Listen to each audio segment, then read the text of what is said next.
Hey everybody, today we're going to read page 144. Malfoy certainly did talk about flying a lot. He complained loudly about first years never getting on the house Quidditch teams and told long, boastful stories that always seemed to end with him narrowly escaping muggles in helicopters. He wasn't the only one though. The way Seamus Finnegan told it, he'd spent most of his childhood zooming around the countryside on his broomstick. Even Ron would tell anyone who'd listen about the time he'd almost hit a hang glider on Charlie's old broom.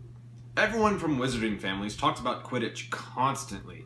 Ron had already had a big argument with Dean Thomas, who shared their dormitory, about soccer. Ron couldn't see what was exciting about a game with only one ball where no one was allowed to fly. Harry had caught Ron prodding Dean's poster of West Ham's soccer team, trying to make the players move. Neville had never been on a broomstick in his life, because his grandmother had never let him near one. Privately, Harry felt she'd had a good reason, because Neville managed to have an extraordinary number of accidents, even with both feet on the ground. Hermione Granger was almost as nervous about flying as Neville was. This was something you couldn't learn by heart out of a book. Not that she hadn't tried. At breakfast on Thursday, she bore them all stupid flying tips she'd gotten out of a library book called Quidditch Through the Ages. Neville was hanging on to her every word, desperate for anything that might help him hang on to his broomstick later. But everybody else was very pleased when Hermione's lecture was interrupted by the arrival of the mail.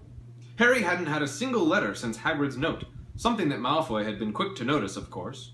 Malfoy's eagle owl. To be continued.